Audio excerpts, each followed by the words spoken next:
So so it's kind of the same thing with Michigan State every year, and then keep them out of transition, rebound. Right. Yeah. This team's the same. They, I really like their versatility. When they have Hauser, Malik Hall, the guards. Like the guards all could, play the point position. So they literally have three guys that can, score with Hogard, and Akins. Akins is a matchup right there. His athleticism and his ability to get going. I think just trying to get that consistency. Same with Malik Hall, just because they were injured and they've come back, and obviously Akins has been back, longer. But I think that takes a little bit of time, with those guys. But Hogard is a really tough cover. He had his way in the Big Ten tournament with us. He was getting deep on penetration. He's a really, really good player. And so for us, it's going to be important, to keep the ball out of the paint and stay with those three guards. Sissoko is a guy that is really, Sissoko is a guy that's really improved. I think you've seen a couple games where offensively, he's more in the flow of things. He's just better. He's improved around the basket. Then he's a tough defender. He's going to get physical with guys. But it's interesting because I think they can play a couple different ways. They can guard a couple different ways, and I think that's going to be a real issue for us. Being able to handle their defensive pressure, just being able to handle their physicality.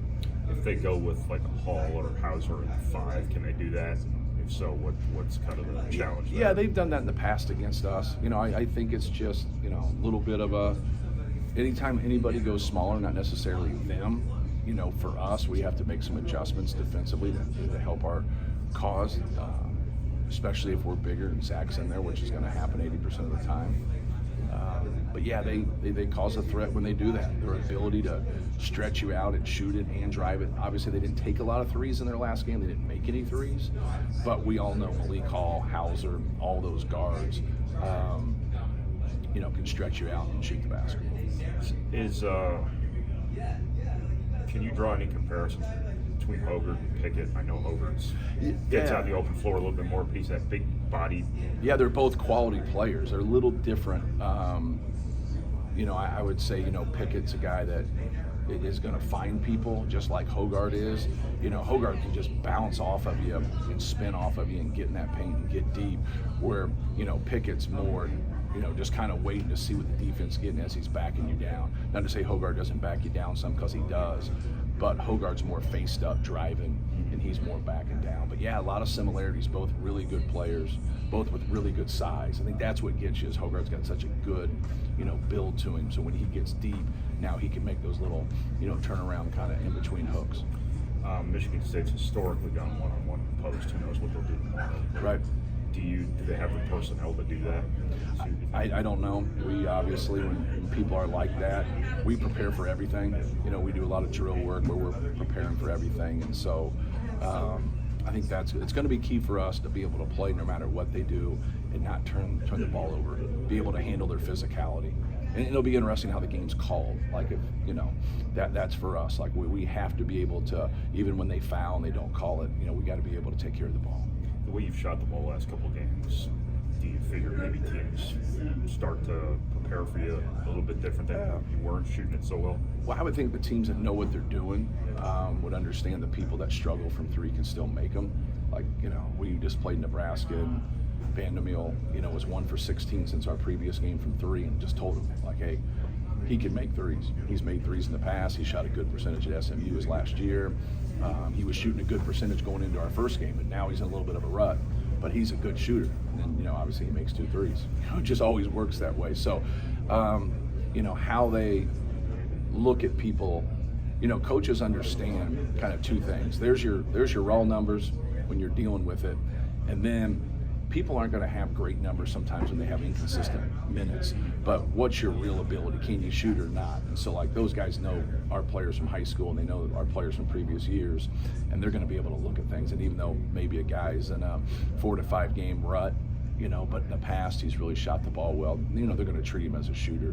But when it comes down to when they got to make a decision, sometimes, a lot of times they make that decision with, okay, we'll overload a side, or we'll put 2 to 3 people on Zachary, and then we'd rather do that if they get put into that bind. I think you see that with everybody. you know, if they have to choose and they get put in some tough positions and he gets it deep, it looks like, you know, they're going to throw the kitchen sink at him and then just, you know, do their best and contest shots. With a Monday afternoon tip, what's kind of the itinerary once you get there today? Yeah, well, we treat the earlier games, we treat the day before like our shoot around like the day of. So if we have a night game, you know, we'll shoot, you know, at 7 o'clock game, we'll shoot from 1:30 to 3, then have our pregame at 3. Now we won't shoot the day of the game, we'll just go over earlier. We'll shoot the day before. So our practice the day before is our shoot around, even though we'll do a little more, but not much. And then I asked Fletcher the same question, but just how important would a win be against Michigan State to kind of separate yourself a little bit with the Big Ten standings? Yeah, it'd be huge. You know, anytime you look at the standings and you're in a position, we're the only team with 1 loss, and now you can give one of those other teams with 2 losses, you know, push them to 3, especially on their home court. But that's easier said than done. You know, obviously everybody wants to win and help their cause. And then how have you kind of prepped, I know you always kind of talk about the freshmen, they have no fear, Braden and Fletcher, but have you prepped them for more of a veteran team and kind of an intense atmosphere at Michigan State? Well, we've been on the road. Like obviously, you know, the Plester was an intense, you know, atmosphere. We've been to Nebraska, we've been to Florida State. Like so, we've had a lot of neutral games. So like we've been prepared. I understand your question. Michigan State's, you know, venue is really, really tough and it's loud, but you know, it's part of it. You know, every venue you go to in our league is pretty tough. And then my last question is just with 11 ranked teams losing on Saturday, any thoughts on that, just the atmosphere of college basketball right now? It's just the way it is. It's just competition. That right there happens every single year, a couple weekends where it's just really hard, and it kind of shows you the parity. You know, just because someone's ranked 17th doesn't mean they're the 17th best team. Just because someone's ranked 3rd doesn't mean they're the 3rd best team. But that's your resume, and that's, if everything was played on a neutral court, you wouldn't see as much. You know what I mean? You just wouldn't. But when you got to go on the road, like sometimes it's a little bit different. It's a little bit harder. But then you see teams relax. You know, it's not who you play. It's when you play them. There's a lot of factors, a lot of variables that go into it. Michigan State's guards are really good at scoring off the dribble, shooting, scoring at the basket. How do you focus on that? Yeah. Well, I think the guy that gets lost a little bit in the shuffle is like Tyson Walker, and he leads them in scoring. Like he's a really good player. He can make tough twos. He can make those pull-ups. He shot the ball well from 3. He can get to the rim. You know, people forget the numbers he put up at Northeastern before he transferred. Then it takes a year. It takes a little bit of time. That's why the guys that transfer and have 1 year, people, they don't realize you're adjusting to a new system. You're adjusting to a new league. You're adjusting with the better players around you. And but yeah, those guys are good players, man. Like Tyson Walker's ability to score. We talked about Hogarth and how good he is right there. And then Akins is the guy that, he scares me just because, he's so athletic. He's streaky from 3 if he gets going from 3. Like, so it's going to be important for us to keep them out of the paint. But the 2 things, like we talk about Michigan State, is like if they get what they want on the glass and they get what they want in transition, you're in trouble. Now, if you can stop them in transition, you can stop them on the glass. Doesn't guarantee a win. It just guarantees you got a chance. If you don't do the other things, you don't have a chance. So that's just kind of life on the road, and life going against a really good team, really good program. How have you guys been so effective limiting runs this year? Really doesn't feel like any teams really put on. They'll get to 6, but they won't extend it 10, 12. Right. Just trying to play the right way. Taking good shots. Playing together, staying together. I think staying together when shots aren't going is important, because that's when the runs are going to happen, right? That's when things are going to happen. If they're not scoring and you're not scoring, you're kind of at that stalemate. So just trying to concentrate on doing our jobs, not trying to figure out anything in theory, just, keeping guys off the glass, just not beating ourselves more than anything. That should cover it.